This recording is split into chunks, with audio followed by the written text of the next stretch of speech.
नमस्कार, स्वागत है आप सभी का डीडी न्यूज पर। न्यूज एट 10 लेकर हाजिर हूं मैं कृतिका। बुलेटिन की शुरुआत करेंगे और सबसे पहले नजर डालेंगे सुर्खियों पर। प्रधानमंत्री नरेंद्र मोदी अब से कुछ देर में वेव समिट 2025 का करेंगे उद्घाटन। मुंबई के जियो वर्ल्ड सेंटर में जुटेंगी मनोरंजन जगत सहित अलग अलग क्षेत्रों से दिग्गज हस्तियां।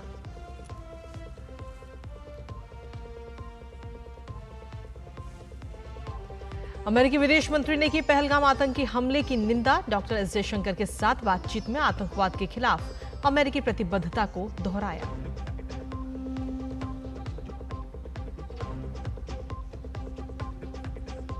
पहलगाम आतंकी हमले के बाद भारत ने पाकिस्तान के विरुद्ध उठाया एक और सख्त कदम। 23 मई तक पाकिस्तानी विमानों के भारतीय हवाई क्षेत्र में प्रवेश पर रोक।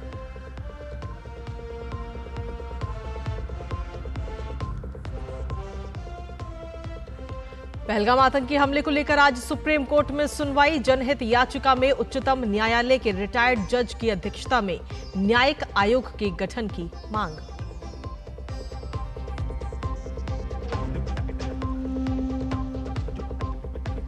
और मई के महीने में देश के ज्यादातर हिस्सों में सामान्य से ज्यादा रहेगा तापमान। मौसम विभाग के अनुसार लू चलने वाले दिनों की संख्या में होगी बढ़ोतरी।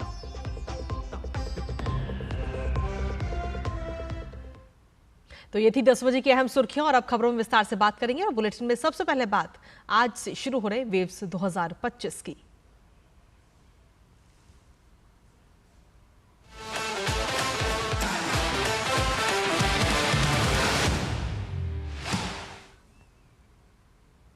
तो प्रधानमंत्री नरेंद्र मोदी मुंबई में world audio visual and entertainment summit waves 2025 का उद्घाटन आज करेंगे। अपनी तरह के इस पहले समिट वेव्स का आयोजन जियो वर्ल्ड कन्वेंशन सेंटर में भव्य तरीके से किया जा रहा है। सूचना और प्रसारण मंत्रालय द्वारा आयोजित इस प्रमुख कार्यक्रम का उद्देश्य दुनिया के अग्रणी मीडिया, मनोरंजन और प्रौद्योगिकी दिग्गजों को एक साथ एक मंच पर लाना है। वेव्स 1 मई से शुरू होकर 4 मई तक चलेगा। वेव्स 2025 में 90 से ज्यादा देशों के लोग हिस्सा लेंगे, जिसमें 10,000 से ज्यादा प्रतिनिधि, 1,000 क्रिएटर्स, 300 से ज्यादा कंपनियां और 350 से ज्यादा स्टार्टअप शामिल होंगे। इस शिखर सम्मेलन में 42 पूर्ण सत्र, 39 ब्रेकआउट सत्र और 32 मास्टर क्लास भी होंगी। और इसी पर आपको दिखाते हैं हमारी वेव्स पर आधारित ये खास रिपोर्ट। पहली बार आयोजित होने वाला world audio visual and entertainment summit waves 2025 Mumbai में भव्य तरीके से शुरू होने जा रहा है, जिसमें विभिन्न प्रसिद्ध कलाकार प्रस्तुति देंगे। इस कार्यक्रम का उद्घाटन प्रधानमंत्री नरेंद्र मोदी मुंबई के जियो वर्ल्ड कन्वेंशन सेंटर में करेंगे। यह कार्यक्रम चकाचौंध और ग्लैमर के साथ शुरू होगा। सूचना और प्रसारण मंत्रालय द्वारा आयोजित इस प्रमुख कार्यक्रम का उद्देश्य दुनिया के अग्रणी मीडिया, मनोरंजन और प्रौद्योगिकी दिग्गजों को एक साथ लाना है, जो 1 मई से शुरू होकर 4 मई को समाप्त होगा। इस कार्यक्रम में 30 से अधिक देशों, फिल्म और टेलीविजन हस्तियों के भाग लेने की पूरी तैयारी है, जबकि पहले दिन एक हाई प्रोफाइल पैनल चर्चा होगी, जिसका शीर्षक होगा legend and legacies, the stories that shaped India's soul, जिसमें अमिताभ बच्चन, हेमा मालिनी और अन्य प्रतिष्ठित अभिनेता शामिल होंगे। और सत्र का संचालन अभिनेता अक्षय कुमार करेंगे। ये बहुत ही बेहतरीन अपॉर्चुनिटी है सीजर और मेले, जो हम शोकेस कर सकते हैं हमारा कल्चर, हमारा जो जो स्पेशल एक एक्ट हम प्रेजेंट कर रहे हैं यहाँ पर in terms of the whole vibe of Indianness, the whole vibe, the culture. हम इतना कल्चर में रिच है कि हमको वो आज डिपिक्ट करने मिल रहा है, रिप्रेजेंट करने मिल रहा है, and we are very proud of that. उद्घाटन समारोह में भारत की संस्कृति और परंपरा की झलक देखने को मिलेगी। इसमें शामिल है भारत मंडप, देश की प्राचीन कहानी कहने की विरासत को समेटे हुए। प्रदर्शनी मंडप कल्पना और नवाचार के मिलन का एक प्रदर्शन है।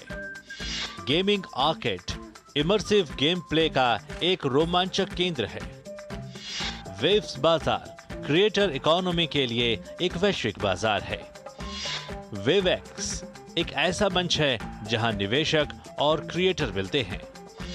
क्रिएटोस्फीयर रचनाओं द्वारा तैयार किया गया एक दूरदर्शी केंद्र है। काफी प्रेपरेशन चल रही है, कुछ 150 डांसर्स हैं हमारे पास, कॉस्ट्यूम्स, लाइक मुझे लग रहा है ये एक्ट के लिए कुछ 500 लोग इकट्ठा होके इसको प्रेजेंट कर रहे हैं। I hope everybody enjoys it. कार्यक्रम में सामुदायिक रेडियो पर एक राष्ट्रीय सभा के साथ साथ वैश्विक मीडिया संवाद की भी मेजबानी की जाएगी। कितना अद्भुत होने वाला है ये पहला समिट मुंबई में, और इंडिया का पहला ऐसा समिट होने जा रहा है।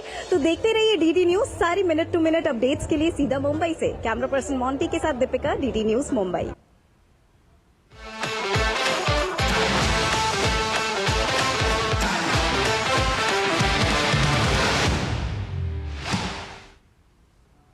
तो आज दिन भर वेव से जुड़ी एक एक अपडेट आप तक हम लगातार पहुंचाते रहेंगे, लेकिन इसी के साथ न्यूज़ 10 में अब अन्य तमाम खबरों का भी कर लेते हैं रुख। जहां भारत ने पाकिस्तान के स्वामित्व वाली और संचालित उड़ानों के लिए अपने हवाई क्षेत्र को 23 मई तक बंद करने की घोषणा की है। कुछ दिन पहले ही इस्लामाबाद ने भारतीय विमानन कंपनियों के स्वामित्व वाली और संचालित सभी उड़ानों के लिए अपने हवाई क्षेत्र को बंद करने का फैसला किया था। भारत ने इस संबंध में नोटम यानी नोटिस टू एयरमैन जारी किया है, जिसके तहत पाकिस्तानी विमानों को 23 मई तक भारतीय हवाई क्षेत्र में प्रवेश करने से रोक दिया गया है। ये कदम जम्मू कश्मीर के पहलगाम में हुए आतंकवादी हमले के बाद भारत और पाकिस्तान के बीच बढ़ते तनाव के बीच उठाया गया है। इस हमले में 26 लोग मारे गए थे, जिसमें अधिकतर पर्यटक थे। नोटम के अनुसार ये प्रतिबंध 30 अप्रैल से 23 मई तक प्रभावी रहेगा। नागरिक उड्डयन मंत्रालय ने बताया कि इस अवधि के दौरान भारतीय हवाई क्षेत्र पाकिस्तान में पंजीकृत विमानों, पाकिस्तानी एयरलाइनों या ऑपरेटरों द्वारा संचालित स्वामित्व वाले या पट्टे पर लिए गए विमानों के लिए उपलब्ध नहीं है, जिनमें सैन्य विमान भी शामिल हैं।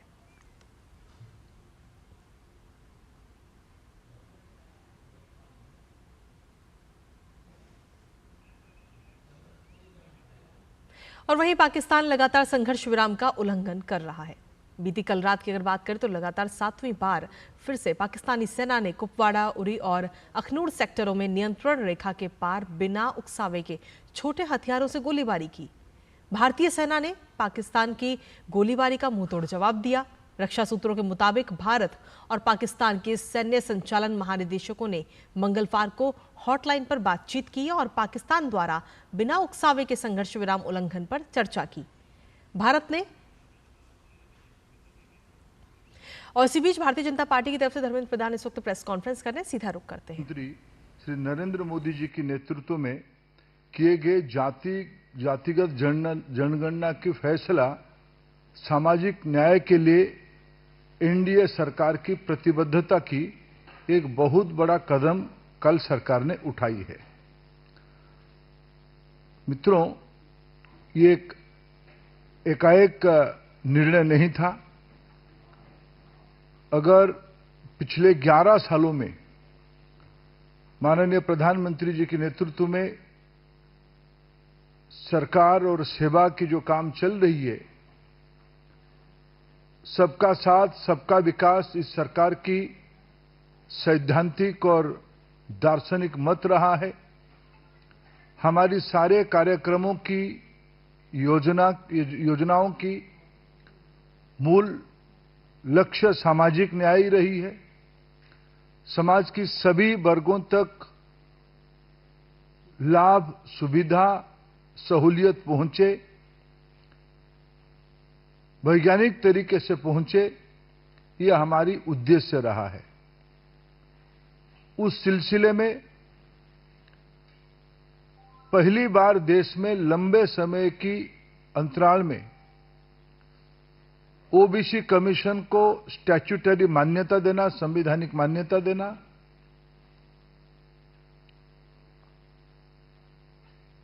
इतने बड़े संख्या में वंचित वर्गों की प्रतिनिधित्व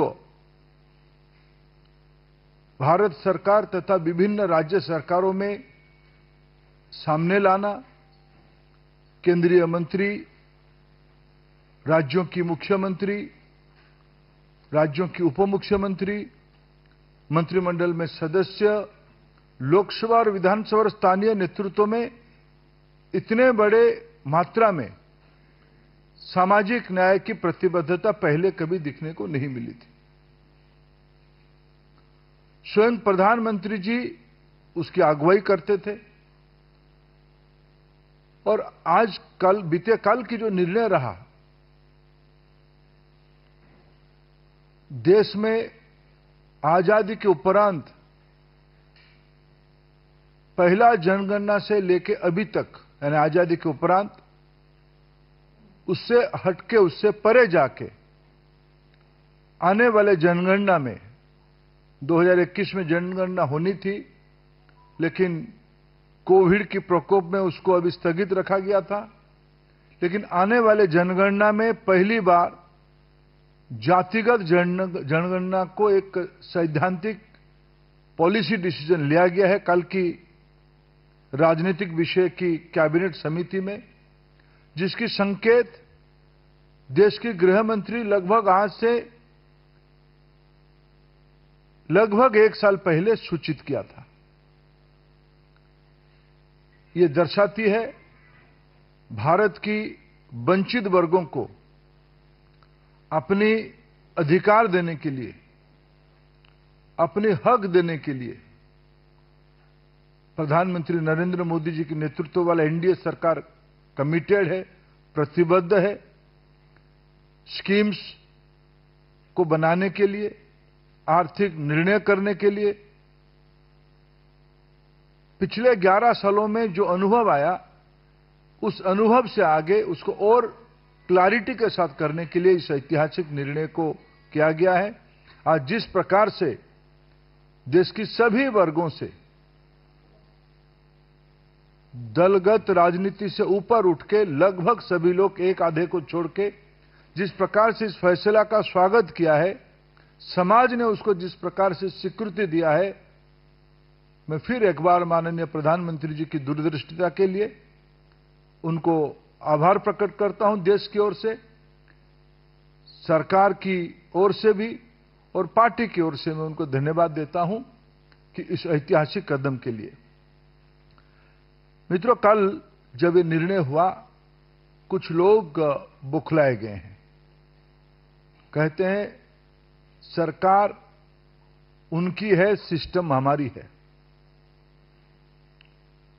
मैं जब बात आ ही गई तो थोड़ा पूरी बात खुल के चर्चा करनी ही चाहिए, देश उसको, उस सच्चाई को जाननी ही चाहिए। 51 में सरकार किसकी थी, सिस्टम किसकी थी? 31 में 1931 में आखिरी जातिगत जनगणना हुई थी। 41 में देश आजाद नहीं हुआ था, उस हुकूमत ने उसको नहीं किया। लेकिन 51 में सिस्टम और सरकार किसके हाथ में थी? स्वर्गीय पंडित जवाहरलाल नेहरू जी ने कि मत ये जग जाहिर था, अगर बाबा साहेब और बापू ना होते, सामाजिक संवेदनता का कोई विषय नहीं होता उनकी मन में, संविधान सभा की परामर्श नहीं होता, तब देश में आज आरक्षण नहीं होता। क्यों? पहला प्रधानमंत्री पंडित नेहरू जी जातिगत आरक्षण के कट्टर विरोधी थे। ये विरोध केवल बयानों में सीमित नहीं था। उन्होंने उन दिनों में राज्यों के मुख्यमंत्री को पत्र लिख के कहा था, गुणवत्ता घट जाएगी अगर जाति आधारित अवसर मिलेगा। सिस्टम किसके हाथ में था? काका कालेलकर कमेटी की रिपोर्ट को लंबे समय तक या बिल्कुल सामने नहीं ले आने का निर्णय किसने किया था? तब भी जो फास्ट फैमिली आज घमंड से भरा हुआ अहंकार की बात कहता है, उन्हीं के हाथ में सिस्टम था। उनकी दादी, तब की प्रधानमंत्री स्वर्गीय इंदिरा गांधी जी के हाथ में कमान थी। जनता पार्टी सरकार ने 77 में मंडल कमीशन बिठाई, फिर एक बार सामाजिक न्याय को पटरी पर लाने के लिए। तब भी जनसंघ भारतीय जनता पार्टी के पूर्व रूप की हिस्सेदारी जनता पार्टी में था। हमारे नेता अटल बिहारी वाजपेयी जी, श्री लाल कृष्ण आडवाणी जी तब भी उस सरकार के हिस्सा थे। उस मंडल कमीशन की रिपोर्ट को 10 साल तक काल कोठरी में बंद रखने का काम किसने किया? सिस्टम किसके हाथ में था? सरकार किसकी थी?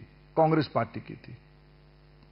जब बीपी सिंह जी के नेतृत्व की सरकार मंडल कमीशन को लागू किया, तब भी भारतीय जनता पार्टी उस सरकार की समर्थक रही। हमारी समर्थन से वो सरकार बनी थी, हमारी सुझाव से मंडल कमीशन लागू हुआ।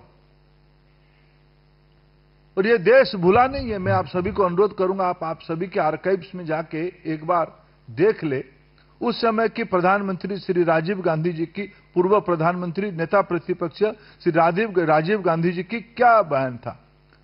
लंबे समय पानी पी पी के उन्होंने ओबीसी रिजर्वेशन के खिलाफ भाषण दिए हैं।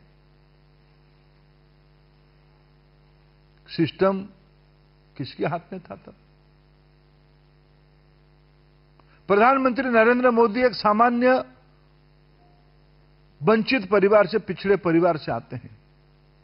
कांग्रेस पार्टी की ऊपर से नीचे तक इतनी कुंठा है उनके नेतृत्व के प्रति, यानी देश की जनता ने उनको 3-3 बार जिताने के उपरांत, आशीर्वाद करने के उपरांत क्या शब्द लगाया जाता है। ये पाखंड और घमंड की ही परिचय है। और उनके साथ उनकी हां में हां मिलाने के लिए कुछ लोग कहते हैं कि हमने भी सोचा था, हमने पानी पिलाएंगे आगे भी। जिनकी सामाजिक न्याय अपने परिवार न्याय तक सीमित है, उनसे और हम क्या अपेक्षा करेंगे। मित्रों, कांग्रेस पार्टी सदैव देश की वंचित वर्ग, देश की आदिवासी, देश की दलित, देश की पिछड़ों के खिलाफ रही है। इसीलिए उनकी खोखलापन आज ध्यान में आ रही है। जब सत्ता में लंबे समय तक वो सत्ता में रहे, राज्यों में सत्ता में रहे, वो कहते हैं कि हमने कुछ राज्यों में सर्वेक्षण किया, जिनको मूलगत अभ्यास नहीं है, मूलगत जानकारी नहीं है, सेंसस क्या होता है, सर्वे क्या होता है। 2010 में उन्होंने निर्णय किया कि एक मंत्री समूह बनेगी और जातिगत जनगणना को 2011 की जनगणना में पाठ किया जाएगा। क्यों पीछे हट गए? जातिगत सर्वे आई, SCCC आई, क्या उसमें जाति रिफ्लेक्ट था? ये किसको याद दिलाते हैं? जब भारत की अंदर सामाजिक न्याय एक प्रतिबद्ध विषय बन चुकी है, जब उसके ऊपर एक जन जागृति हो चुकी है, जिन्होंने बाबा साहेब जी को अपने लंबे समय के शासन के बाद भी भारत रत्न नहीं दिया था, वो आज सामाजिक न्याय की बड़ी बड़ी बात कहते हैं। आखिर 1990 में जब बीजेपी समर्थित सरकार बनी, वीपी सिंह जी की सरकार बनी, तब जाके बाबा साहेब को भारत रत्न की स्वीकृति मिली। ये लोग खोखले लोग हैं, पाखंड लोग हैं, घमंडी लोग हैं। और मैं इतना ही कहूंगा, क्या एक बुक की कवर पेज बदल देने से बुक की कंटेंट नहीं बदलती है। फाश फैमिली की चरित्र रहा है, देश की सामान्य लोगों की अधिकार बढ़े, पिछड़ों के अधिकार बढ़े, वंचितों के अधिकार बढ़े, इनको यह सहन नहीं होता है। यह देश भूला नहीं है। पिछले 4 से 14 उनकी शासन रही।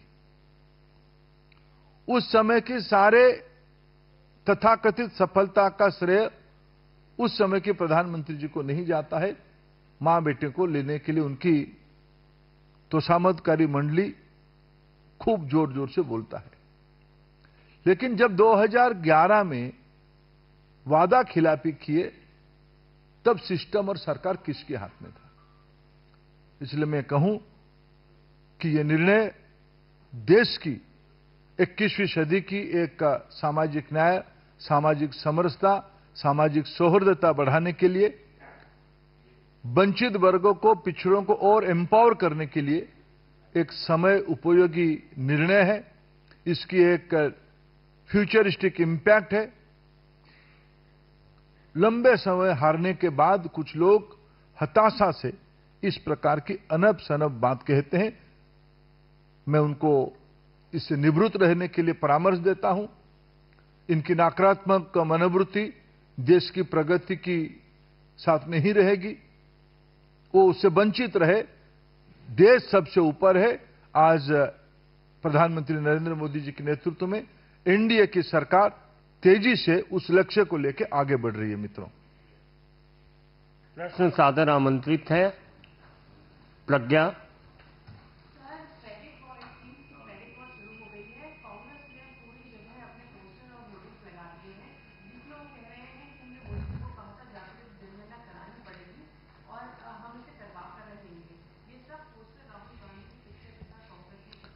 मैं आपको अनुरोध करूंगा, उनको थोड़ा आप ही लोग उनकी पिताजी ने जो भाषण दिया था उस भाषण का क्लिपिंग्स थोड़ा उनको भेजें। उनकी सरकार की क्या मजबूरी रहेगी, कर्नाटक की तथाकथित सर्वे की रिपोर्ट नहीं निकाल पाते हैं। तेलंगाना की उस तथाकथित सर्वे के ऊपर भी उस सरकार में रहे हुए मंत्रियों की अंतर्विरोध की शोर आता है। क्या कारण था उन्होंने कालेलकर कमेटी की रिपोर्ट को दबा के बैठे? क्या कारण था बाबा साहेब को इंतजार करना पड़ा 90 तक भारत रत्न की सम्मान में सम्मानित होने के लिए? किस प्रकार के श्रेय कहते हैं? यही तो घमंडी और पाखंडी का ही एक सही निदर्शन है। दूसरे के काम पे अपना पीठ थपथपाना का कोई पाखंड किसी से सीखे तो उसकी प्रिंसिपल है श्री राहुल गांधी। दीपक चौबे। सर, पोस्टर में ये भी लिखा गया है कि झुकती है दुनिया छुपाने वाला चाहिए, यानी कि राहुल गांधी कल जब प्रेस कॉन्फ्रेंस कर रहे थे तो उन्होंने ये भी कहा कि ये जो जाति जनगणना है ये हमारे दबाव में लेकर के केंद्र सरकार आई है। ये तो कह रहा हूं मैं, पाखंड और घमंड दोनों की कॉकटेल जो उन्होंने पिया होगा, उस प्रकार की प्रलाप और विचलित बात कह सकता है। आमोद राय।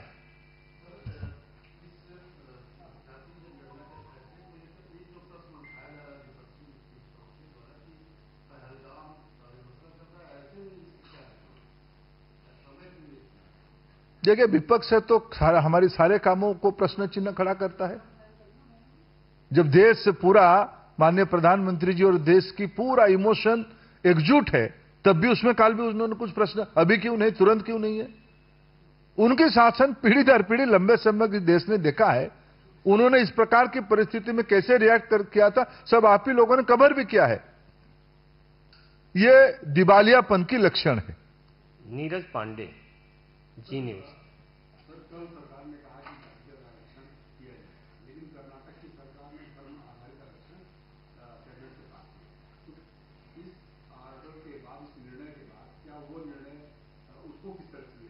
देखिए, मैं इसको कहता हूं, सेंसस कराने का अधिकार केवल संविधान ने भारत सरकार को अधिकार दिया है।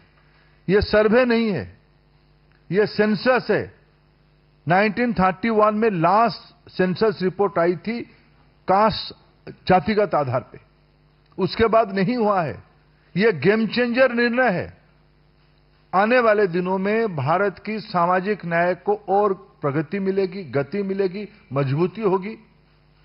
पिछले 11 साल में जो कल्याणकारी योजनाएं हमने चलाई, आखिर उसकी लाभार्थी कौन बने? हमने कोई धर्म नहीं देखा। मैं उस विषय को आज याद दिलाना नहीं चाहता हूं। पूर्व प्रधानमंत्री स्वर्गीय मनमोहन सिंह जी ने संसाधनों की अधिकार किसका ज्यादा है, यह उन्होंने कहा था। उसके विपरीत हमने तो मोदी जी ने कहा है कि सबका साथ, सब में इस देश में सभी नागरिकों का है। हमने धर्म नहीं देखा, हमने जाति नहीं देखा। विकास में इसकी कोई आवश्यकता नहीं है, धर्म की कोई। इसलिए हमारी प्रतिबद्धता केवल सामाजिक न्याय बढ़े। और ये जब कोई व्यक्ति हताश हो जाता है, इस प्रकार की सर्वे और सेंसस की फर्क नहीं समझ पाता है। ऐश्वर्या पालीवाल।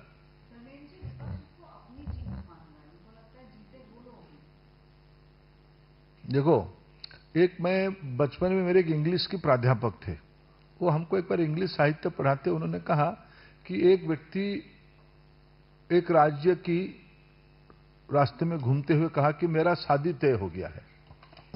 पूछे किसके साथ तय हुआ शादी आपकी? बोले कि मेरे राजकुमारी जी के साथ तय हो गया। बोला अच्छा, बोले कैसे तय हो गया? बोला हाँ, वो तो राजी तो 50-50 होता है, मैंने जो शादी करेगा लड़का लड़की दोनों, मेरे 50% तो राजी है, मैं तो शादी करने के लिए तैयार हूं। अभी ये राहुल गांधी जी की अवस्था ऐसे ही है, जनता ने उनको घर बिठाया है। ये विषय देश समझती है। और वही ने कहा कि घमंडता की वो फास्ट फैमिली जागीर मानता है इस देश को, सारे अच्छे काम हम ही करेंगे। सुचित्रा। तेजस्वी यादव ये कह रहे हैं कि हमें उम्मीद है कि सेंटर जो है डीलिमिटेशन से पहले सेंसस का कार्य करे, और जो लोग हमारे ऊपर लगातार ये ब्लेम करते थे कि कास्टिंग हम ये फैलाते हैं इस तरीके से, उनके मुंह पर भी जोरदार तमाचा। वो जो चलो एक परिवार से सीमित रहने वाले समूह है, उनको क्या कहेंगे? पिताजी, माताजी, भाई, बहन, दामाद, उस कुनबे में जो घिरा हुआ, उनके एक बिरादर में जो घिरा हुआ लोग हैं, जो अपने आत्मीयता की और अपने परिधि को अपने परिवार में ही सीमित रखें, वो थोड़ा नसीहत देना कम करे, पढ़ाई वढ़ाई थोड़ा अच्छा करे। अमित।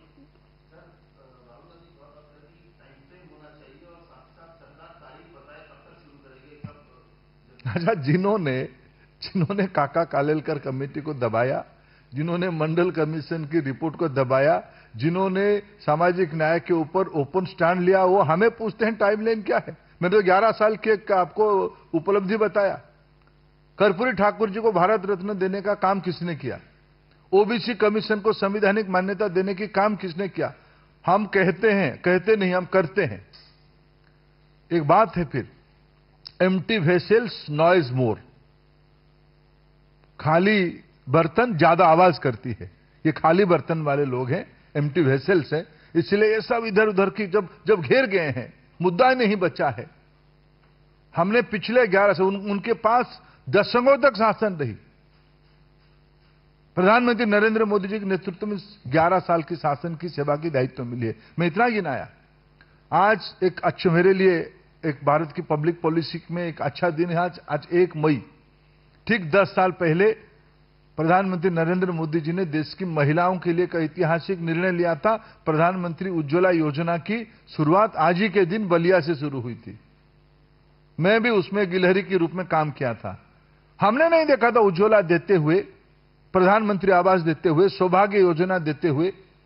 अगर आप कोई भी विश्लेषकों की सर्वे को देखो, रिपोर्ट को देखो, उससे सबसे लाभार्थी समाज की वंचित वर्ग है। टाइमलाइन कौन किसको पूछता है? सामंतवादी लोग अहंकार से उतरना चाहिए।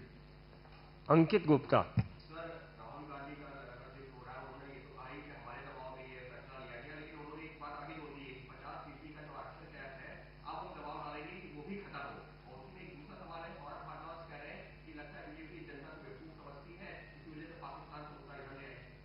ये जो अभी दिल्ली में जिन्होंने धूल चटा है, चलो उनको कहिए थोड़ा गर्मी है, घूमे, थोड़ा विश्राम करे।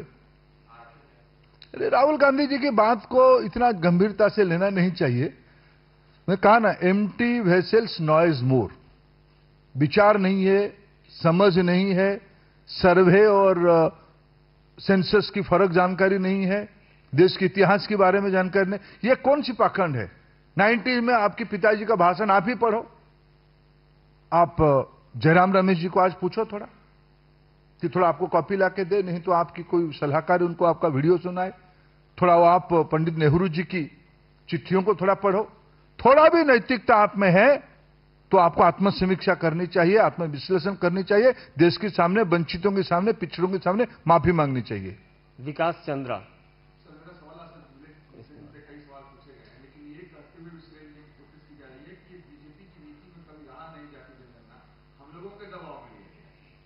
ओबीसी कमीशन को संवैधानिक मान्यता देना किसकी एजेंडा में था?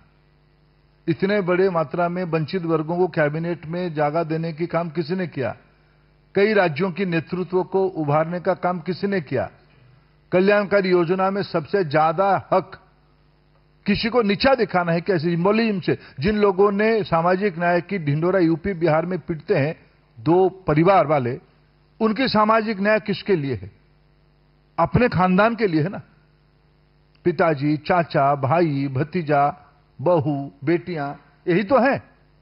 ये लोग हमको प्रश्न उठाते हैं और जिनको समझ ही नहीं है भारत की सामाजिक ताना बाना, किसी के कागज पढ़ते हैं, इनको क्या समझ है देश के बारे में?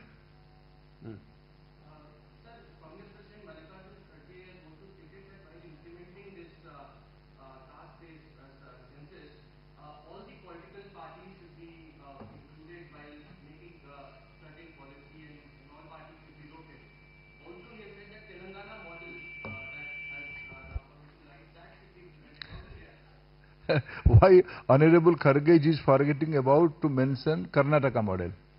He is a very part and parcel of Karnataka. Why he is forgetting to mention the Karnataka model? Why he is not pursuing Mr. Siddaramaiah to make it more objective? Parliament is there. All this discussion, all this issue will be discussed in the Parliament. He is an important member of the Rajya Sabha. He is the leader of the opposition in the Rajya Sabha. His colleague, the great feudalist Rahul Gandhi, is a leader of the opposition in the Rajya Sabha, Lok Sabha.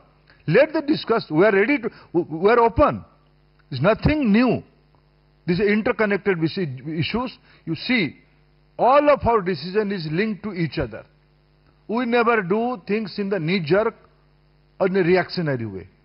Our commitment to social justice, we don't have to take certificate from Congress party, from family parties from UP and Bihar, from some southern states like Tamil Nadu.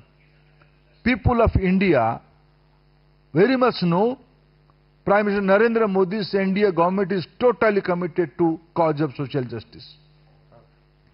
Komal.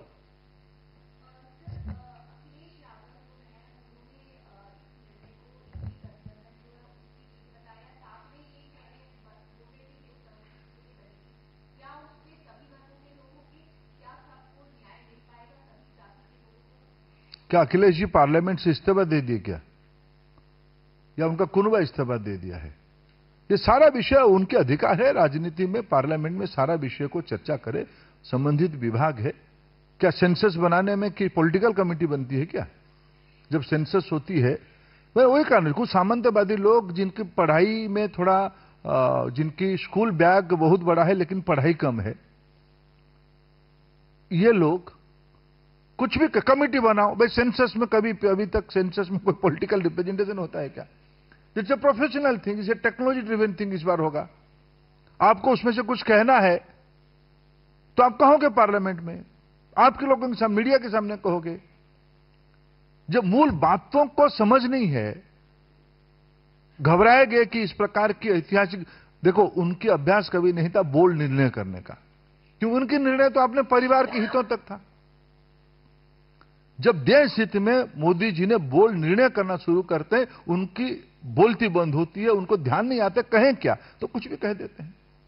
Shailendra.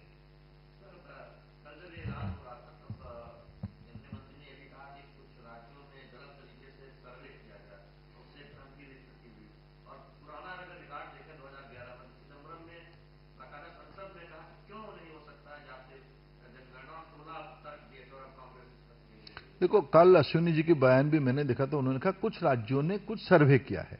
गलत सही उन्होंने नहीं कहा, सर्वे किया है, सर्वे किया है। हाँ ठीक है ना। जिन्होंने मैंने पूछा ना कर्नाटक के बारे में, कहां है आपकी सर्वे, उद्देश्य क्या है सर्वे की? आप ही की पार्टी के अंदर बगावत है। कर्नाटक में कांग्रेस पार्टी के अंदर घोर बगावत है कि वो सर्वे गलत है। कुछ विशेष वर्गों को बढ़ाने के लिए, उनको मदद करने के लिए, उनको ज्यादा अधिकार देने के लिए ये योजना की गई है। तेलंगाना के मॉडल को भी जो लोग ढिंडोरा पीटते हैं कांग्रेस वाले, उसमें भी उस पार्टी के लोगों की आपत्ति है। बिहार में एनडीए सरकार ने जातिगत जनगणना के आधार पे पहली बार अति पिछड़ों को आरक्षण दिया। ये एक मॉडल हमने दिखाया एनडीए ने। कर्पूरी ठाकुर जी जब 60s में नेतृत्व किए, तब भी जनसंघ उनके साथ था। ये जो लोग कहते हैं ना कि भाई आपका स्टैंड नहीं था, 60s में जब कर्पूरी ठाकुर जी की 67 में सरकार बनी, तब भी जनसंघ उनके साथ था। इसीलिए सामाजिक न्याय की विषय आई है। आज भी हम एनडीए में, बिहार में नीतीश कुमार जी की सरकार में ये निर्णय हम कर पा रहे हैं। हमने कर्पूरी ठाकुर जी को भारत रत्न दिया, सामाजिक न्याय के लिए एक बहुत बड़ी मैसेजिंग था। अंतिम प्रश्न कमलेश जी का।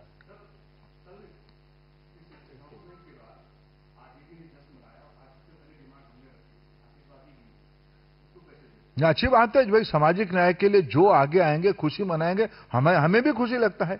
समाज कोई पार्टी की बपोती नहीं है। कुछ लोग, कुछ सामंतवादी लोग मानते हैं कुछ कॉज और कुछ वर्ग की अधिकार की बात करना उनकी व्यक्तिगत विषय है, जबकि वो अपने परिवार के बारे में सीमित रहते हैं। हम समाज को एकरूपता चाहते हैं, इसलिए कल माननीय प्रधानमंत्री जी ने सही कहा, यह सामाजिक समरसता का विषय है। हमारी प्रतिबद्धता समाज तो केंद्रीय मंत्री धर्मेंद्र प्रधान को आप सुन रहे थे, प्रेस कॉन्फ्रेंस करते हुए नजर आया और इसी के साथ जातिगत जनगणना का बीते कल जो महत्वपूर्ण फैसला लिया गया उसको उन्होंने सरकार मूल्य लक्ष्य सामाजिक न्याय ही रहा है, ये बात उनकी तरफ से कही गई। साथ ही उन्होंने कहा कि वंचितों तक लाभ पहुंचाना सरकार का उद्देश्य है। इसके साथ ही पूर्व की सरकार पर भी हमलावर होते हुए नजर आए। कांग्रेस को लेकर उन्होंने कहा कि कल निर्णय होने के बाद में कुछ लोग बौखलाते हुए भी नजर आए। कांग्रेस पाखंड और घमंड की परिचायक है। ये तमाम बातें धर्मेंद्र प्रधान की तरफ से की गई। और इसी के साथ फिलहाल न्यूज 10 में मुझे दीजिए अनुमति, ब्रेक के उस पर देखिए वेव्स पर आधारित हमारा खास कार्यक्रम मेरी सहयोगी भावना और मुकुल के साथ। नमस्कार।